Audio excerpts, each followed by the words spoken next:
Então, ontem teve uma celebração de 60 anos do Banco Central na Câmara. Foi o Galípolo lá. Fez lá um discurso relativo, não foi muito longo, uma meia hora de discurso, tá? Um pouco de improviso, um pouco de leitura de anotações que ele levou.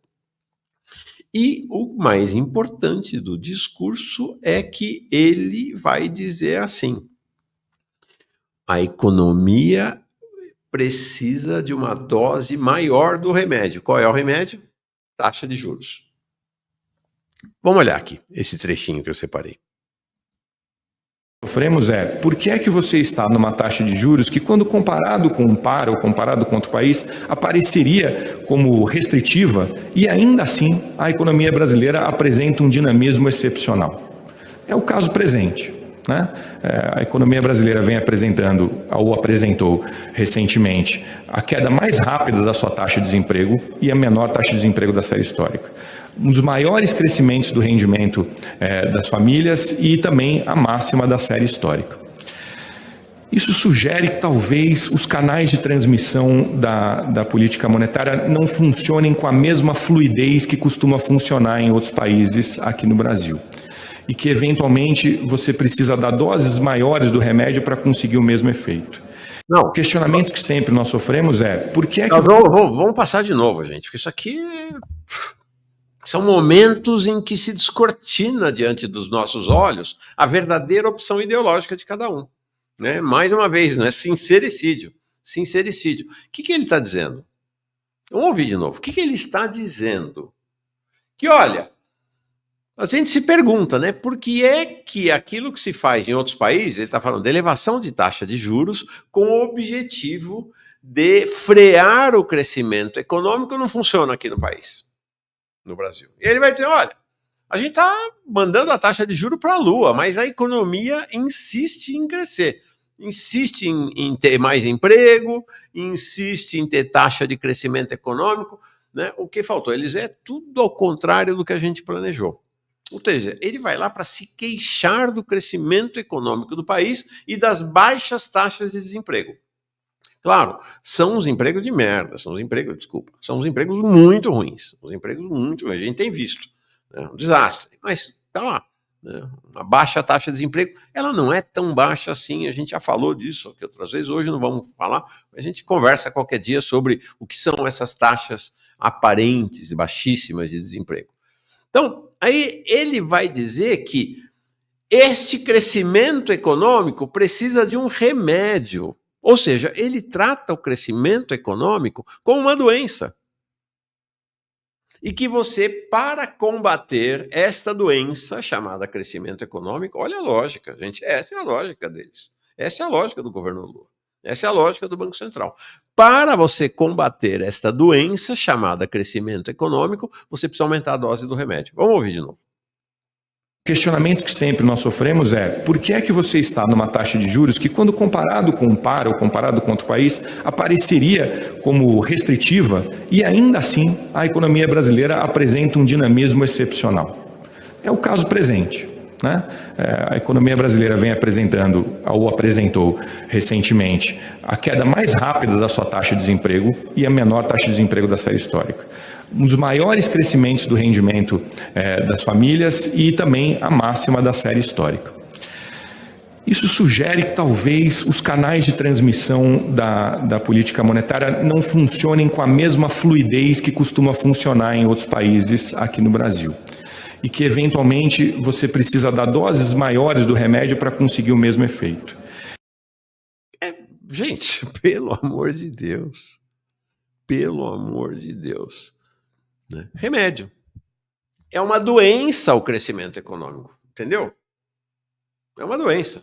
Taca remédio, taca juros, e não tem, vai tacando mais remédio, vai tacando... E interessante...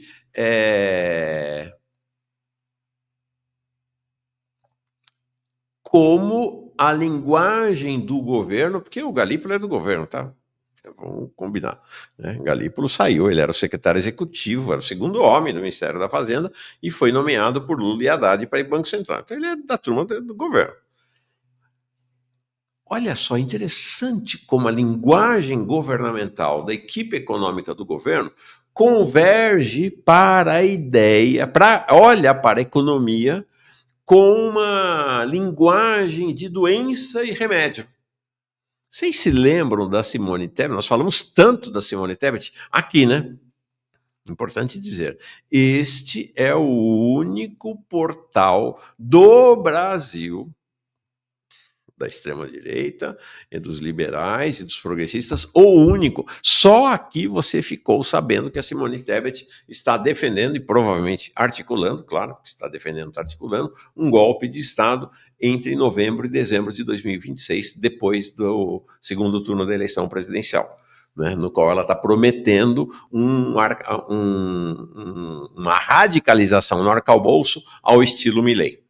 Né? Lembram-se, a entrevista dela, agora 3 semanas atrás, para Miriam Leitão, na Globo News, reclamando que o Congresso não é fiscalista como nós desejávamos. Ou seja, o Congresso, o pessoal fala que não tem correlação de força, não tem correlação de força, que o Congresso está à esquerda do governo. Incrível, né? Reclamando que... Agora, lembram-se disto que ela falou? Passei aqui várias vezes, vou passar de novo.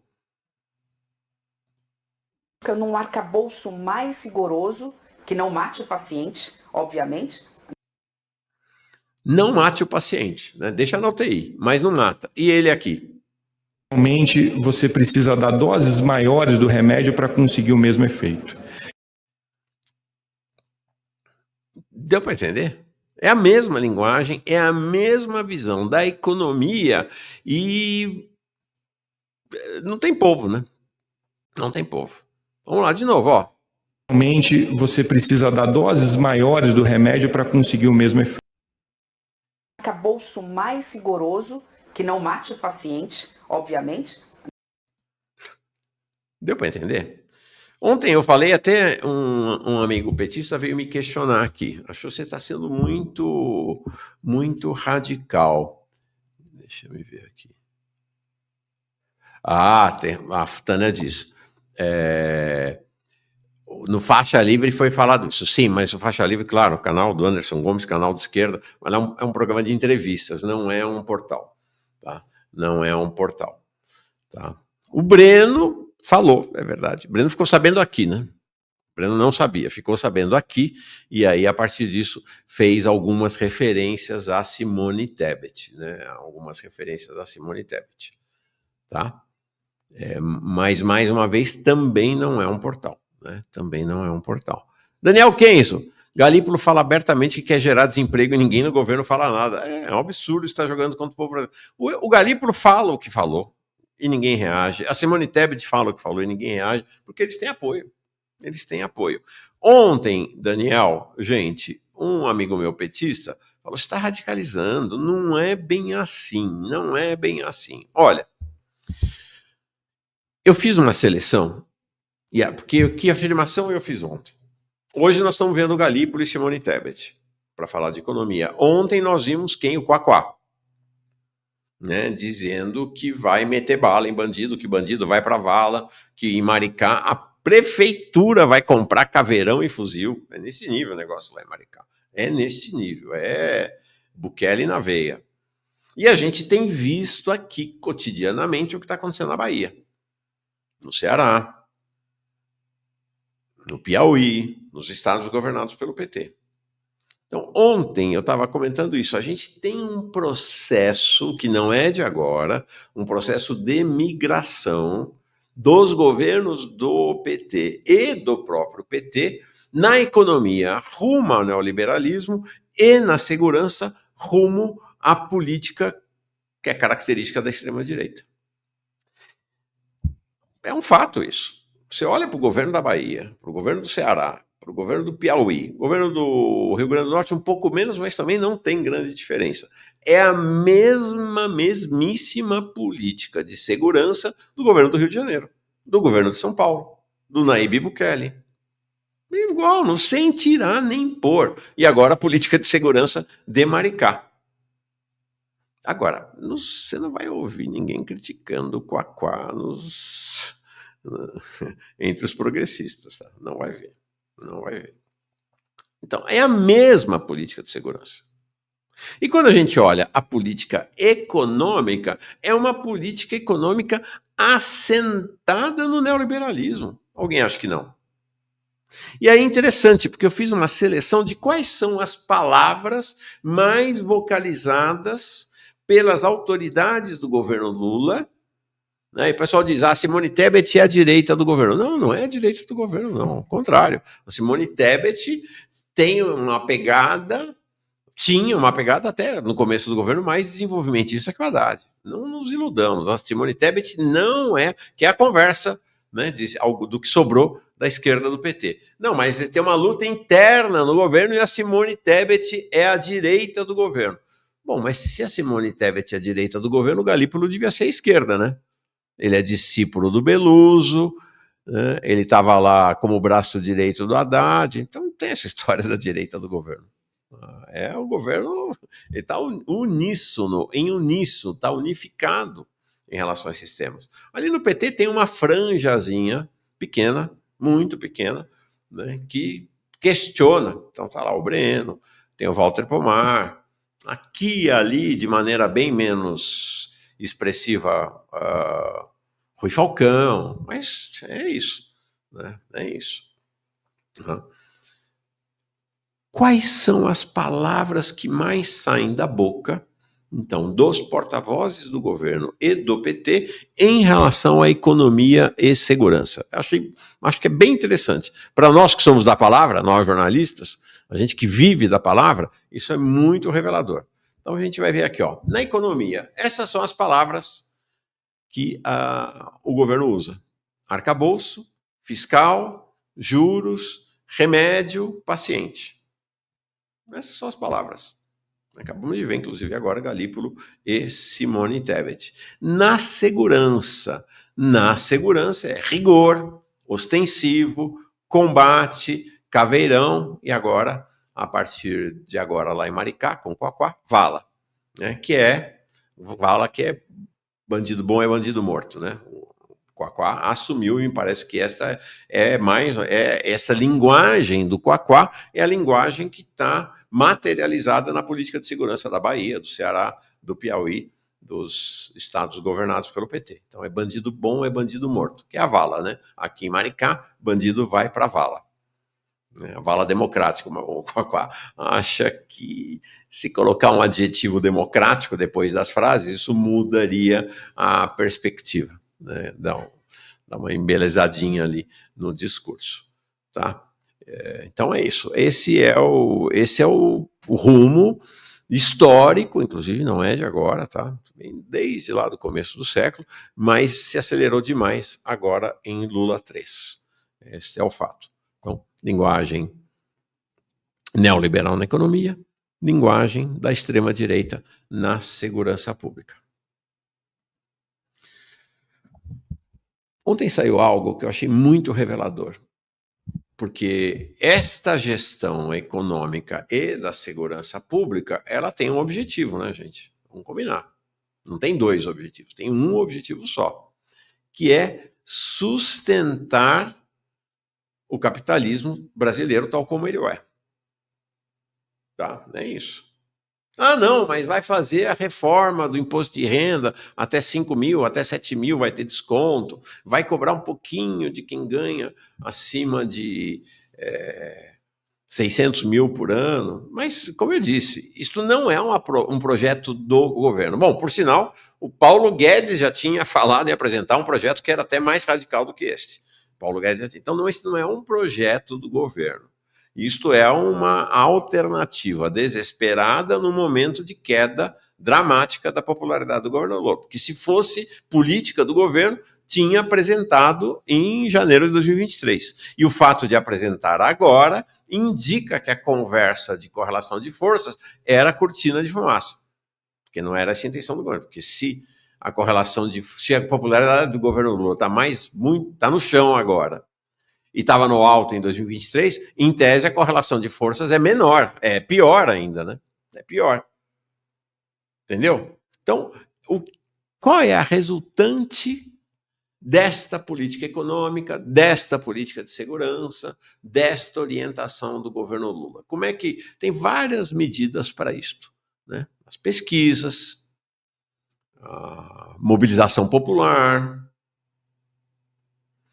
o ambiente que é frequentado pelas autoridades, a gente tem registrado aqui, né, como o Haddad gosta de ir ao BTG Pactual,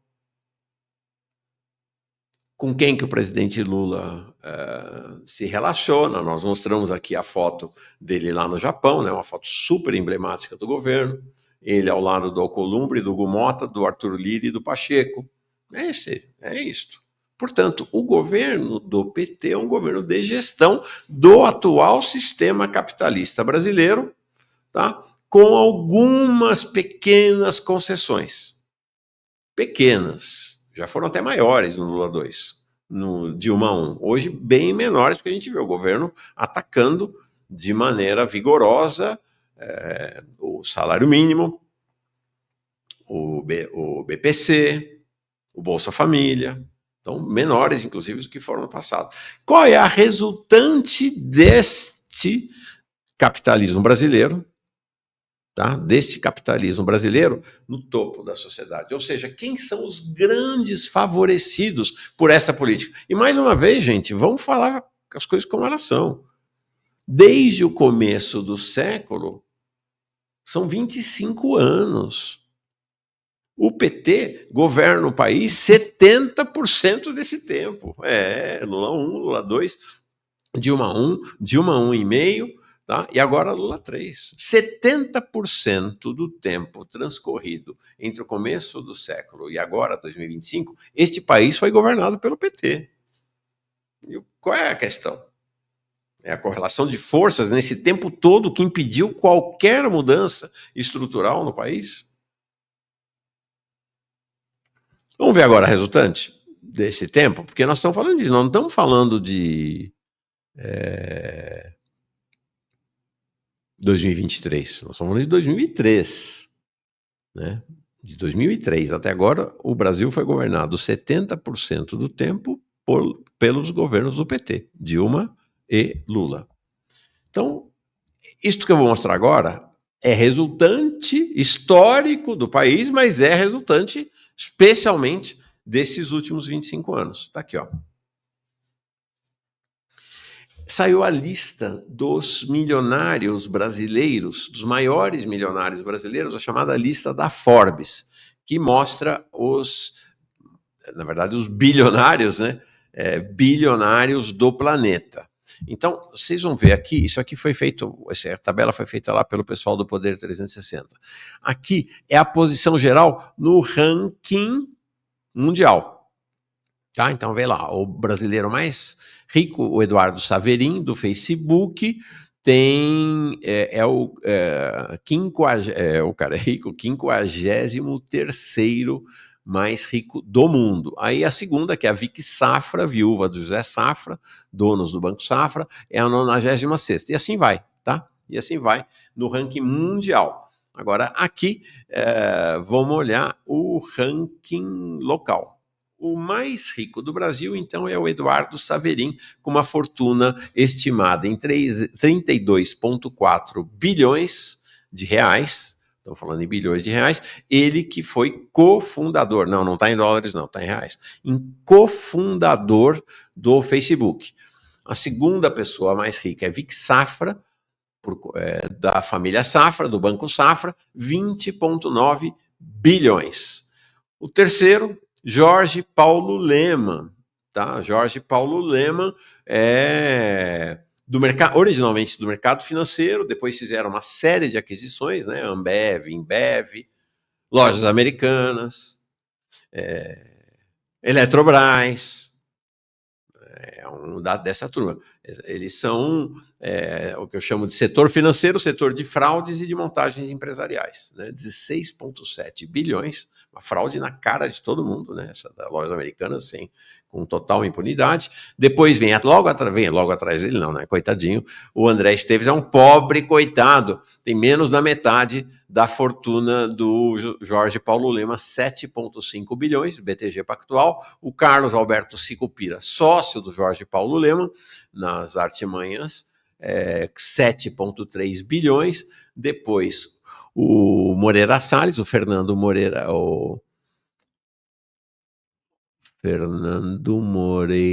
Fernando Roberto Moreira Salles. Tô achando estranho isso aqui. Tô achando que esse cara aí tá com cara de ser o Roberto Setúbal, mas tá bom. 6,7 bilhões, tá? O Pedro Moreira Salles, Itaú Unibanco também, 6,3 bilhões. Aqui o Miguel Kriegsner é o dono do Boticário, 6,1 bilhões. Aí os mais pobrezinhos da lista são os irmãos Batista, agronegócio. Joesley Batista e Wesley Batista, 4,8 bilhões cada um. Veja como isso aqui mostra o desenho do país, e mostra o desenho do país nesse século, e mostra a resultante do país no governo Lula. Né? Olha que interessante. Tem apenas um bilionário do setor industrial. O governo Lula que fala tanto, né, desde o começo do século, de favorecer a indústria brasileira, que a indústria, tem apenas um do setor industrial, que é esse Miguel Kriegsner, do Boticário. O mais rico do país é da economia de plataforma, são os mais ricos lá dos Estados Unidos também. Depois, eles já foram os mais ricos em tudo, hoje já não são, mas controlam, né? Porque o Eduardo Saverin é uma exceção, porque não tem plataforma brasileira, né? Então, ele deu sorte de estar lá na fundação do Facebook, já não tem mais relevância nenhuma do Facebook. Então, em função das ações que ele detém, ele está lá como o maior bilionário do país. Mas, de fato, a riqueza do país está concentrada no setor financeiro. E é interessante, setor financeiro / mineral. Né? São 4, a Vic Safra, os Moreira Salles e o André Esteves. Por que minérios? Porque o Marco está me dizendo que esses valores são em dólares. Ah, então tá errado aqui na tabela. Se tiver isso aí. Na tabela aqui tá escrito lá em reais, tá? O Caio também dizendo, acho que tá em dólares isso aí, o buraco é mais embaixo. Joguei no olha aí, legal, obrigado, gente. Então de fato tá marcado errado ali na tabela, tá como reais, mas é dólares, né? Vamos achar que esses caras são uns pobrezinhos, né? Então, onde eu falei reais é dólar, portanto, a fortuna deles em reais é praticamente 6 vezes o que está aí. Né? O Eduardo Saverin, nós estamos falando aí 18 em 180 bilhões, um negócio assim, em reais. Ok. Bom, então, veja que interessante, setor mineral, por quê? Porque a família Moreira Salles, ela é dona da CBMM, que é a maior produtora de nióbio do mundo. E é muito interessante, né? Porque, de fato, o governo Lula e a economia brasileira está assentada sobre finanças, sobre agronegócio e sobre setor mineral / petróleo. Tá? Essa é a base da economia brasileira, resultante, inclusive, desses anos, desse século, né? E que hoje são a base de sustentação do governo Lula. Né? Bancos, minérios e agronegócio. Então, a gente tem o que eu qualifiquei também, então, mas aí a gente soma, na verdade, a gente tem... Deixa eu só ver aqui. 1, 2, 3, 4, 5, 6, 7, 8, 9, 10. 10. Dos 10, a rigor, 6 do setor financeiro, né? Se a gente somar aqui os picaretas, os malandros, os bilionários, os bandidos da 3G, da Americanas, da Eletrobras, da Ambev, da 3G Capital. Tá? Então dá 6. Dos 10, 6 do setor financeiro.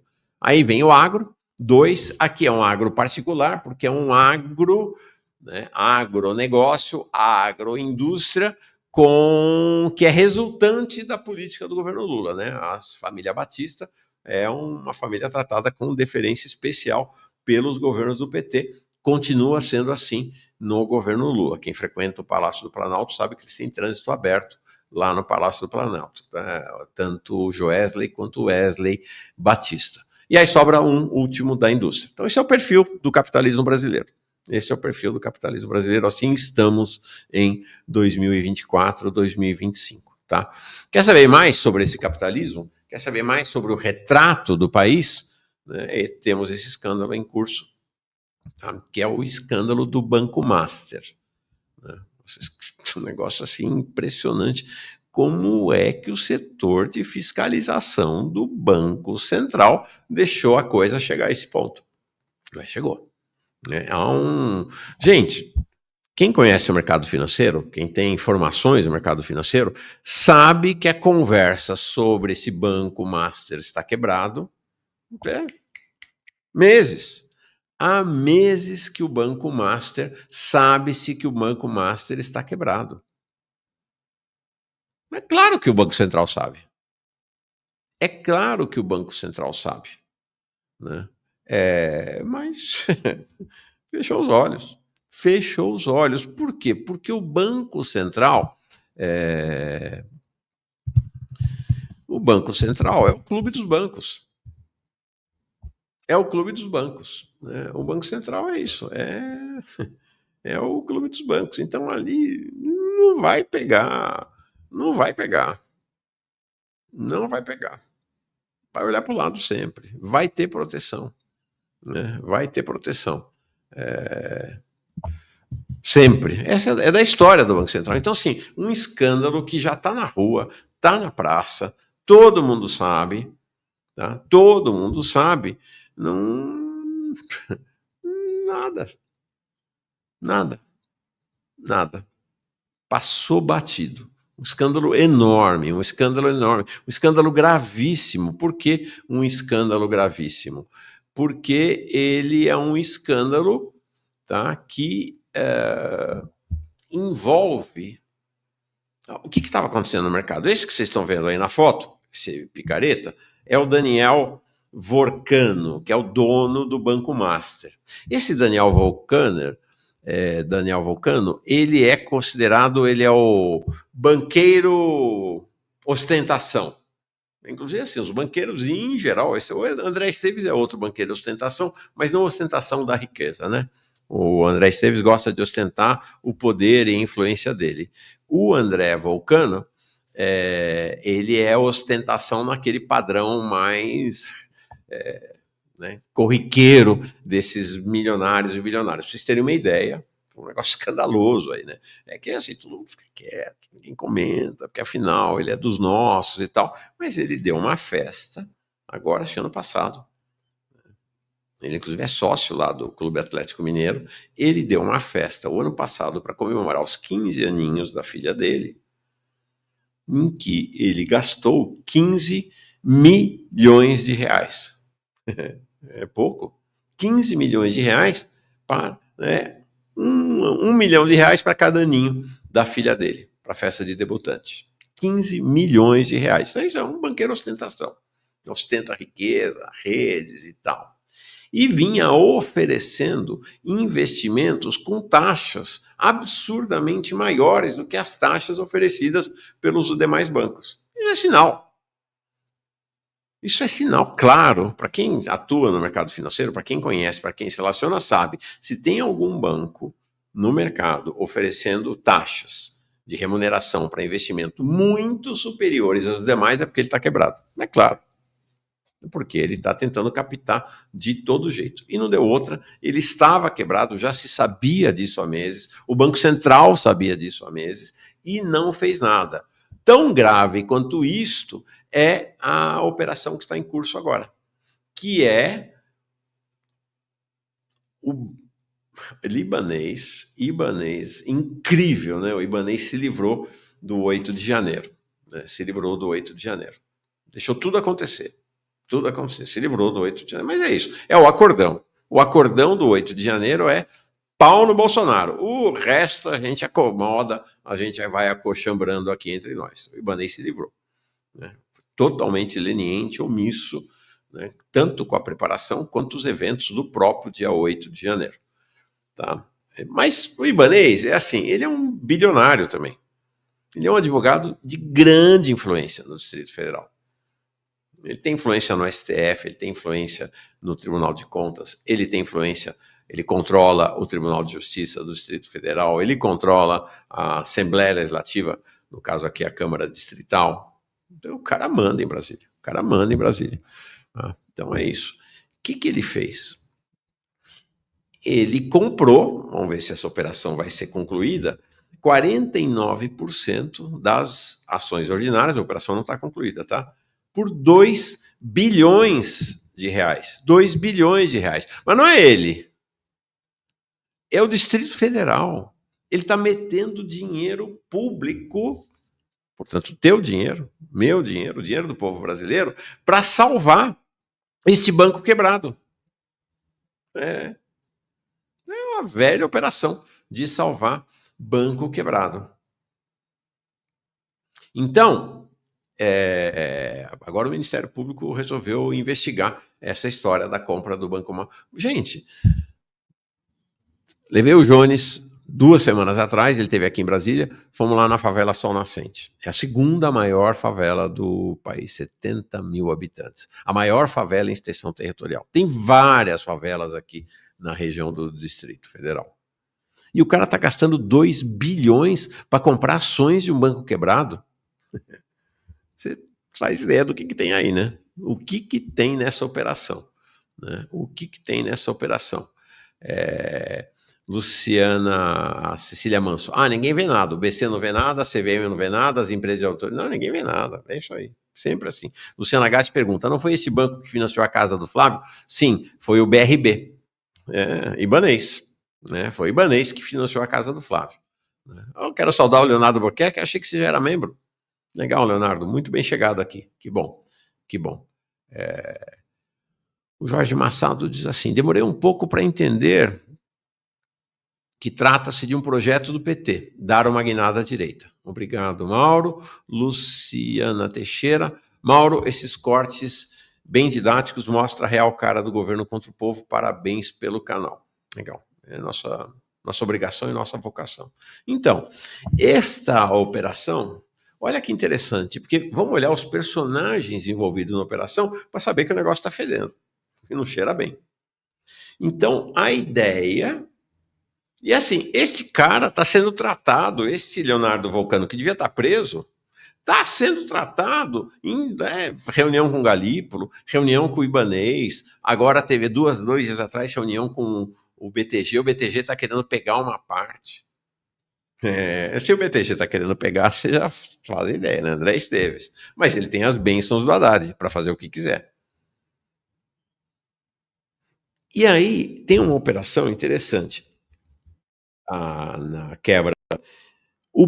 Este banco, ele lastreava ou ele conferia a credibilidade para as ofertas que ele fazia ao mercado, baseado no FGC. FGC é o Fundo Garantidor de Crédito. É isso, acho que é de crédito. FGC, deixa eu ver se a última palavra é crédito. Ele foi criado na época do PROER. Fundo Garantidor de Crédito, isso aí.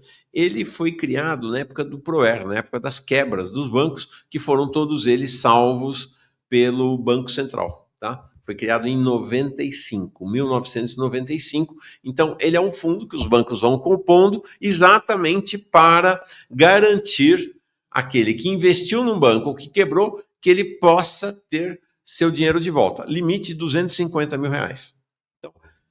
Essa é uma tranquilidade que as pessoas têm. Que as pessoas de classe média alta, os ricos têm. Que até R$250 mil, este fundo garantidor te garante. Está aí para garantir. Então, se o banco quebra, você pega R$250 mil de volta. Você investiu 300, você pega 250 mil, perdeu 50. Tá? Ou vai entrar na lista lá dos credores. Olha que interessante. Agora, deixa eu ver quando foi. Não sei se foi no final do ano passado ou agora. Deixa eu me ver aqui a data disso. O Ciro Nogueira.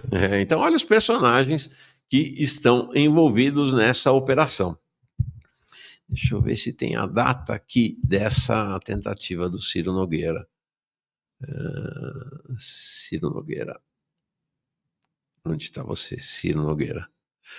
Segundo semestre de 2024. Ou seja, é o que eu estou falando. Há meses já se sabe que esse banco está quebrado. No segundo semestre de 2024, o Ciro Nogueira, do PP. Isso tudo, gente, o Congresso Nacional, eu conheço bem esse Congresso, é um balcão de negócio, a coisa rola ali dentro. Aquele tapete verde é um tapete, não é à toa que lá na Câmara o tapete é verde. O Senado é azul. Tapete verde o pano verde o pano da mesa de pôquer, né? É um negócio impressionante.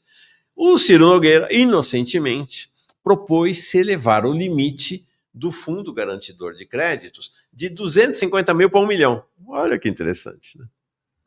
250 mil para 1 milhão. Já quando já sabia da crise desse Banco Master. Então é tudo uma grande negociata. Que quem vai pagar a conta, como sempre, é o trabalhador brasileiro. É impressionante o que a gente está assistindo. É impressionante. E até o Banco Central, ó. Até agora nada. Vamos ver o que o Galípolo vai fazer. Que atitude ele vai tomar. Esse é o cenário. Então, agora, vamos voltar aqui. Isto aqui explica isto aqui. Tá? Então é isso. Essa é a economia brasileira. Esse é o capitalismo brasileiro. Tá? Não adianta vir com conversa de face humana. Não vai conseguir humanizar esse capitalismo. Não vai conseguir humanizar esse capitalismo. Né? É isso. Esse é o Estado brasileiro. Na outra ponta, o que a gente tem?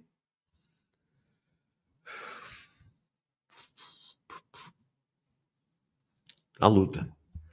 A luta. Porque na outra ponta estão as vítimas. Na outra ponta está o outro lado da luta de classe. Isto tudo acontece assentado sobre uma exploração cruel, perversa do povo brasileiro. E que, lamentavelmente, ao contrário desse povo, gente, eu votei no Lula. Então, tem isso. Tivemos relações muito tempo. Nossa, fiquei muito impactado com a prisão dele, né? Nos aproximamos muito. Não tem essa. Mas, gente, este governo está aqui para sustentar isso. De fato, este governo está aqui para sustentar isso. E aí, o que o governo faz? Ele se torna sócio na perversidade contra os de baixo. Como, por exemplo, acho que é um exemplo clássico já nessa altura do governo. Né? O governo abraçar um projeto de regulamentação das relações de trabalho dos motoristas de aplicativo e dos entregadores por aplicativo, feito pelas empresas. No caso dos motoristas de aplicativo, pela Uber, no caso dos entregadores, pelo iFood. O projeto dos entregadores por aplicativo não foi para frente, porque os entregadores, o Nicolas Souza, que é um dos principais líderes do movimento dos entregadores, esteve aqui com a gente e disse, nós caímos fora da mesa, romperam com a negociação e não foi adiante. Mas o projeto dos motoristas de aplicativo, feito pelo Uber, foi finalizado e foi enviado, está lá na Câmara dos Deputados. Então o governo está associado nesse projeto de espoliação dos trabalhadores. Isso é um fato. Isto é um fato. Terrível, né? Terrível. E aí vai ter gente progressista que defende esses projetos. Ou que agora está fazendo demagogia, apoiando o breque nacional dos entregadores, né, no palanque, enquanto lá no Congresso apoia esses projetos de regulamentação. Nem nos Estados Unidos, na Europa, o pessoal que atuou na regulamentação das relações de trabalho, dessas novas relações de trabalho na Europa, ficou escandalizado quando viu o projeto do governo brasileiro. Nos Estados Unidos também.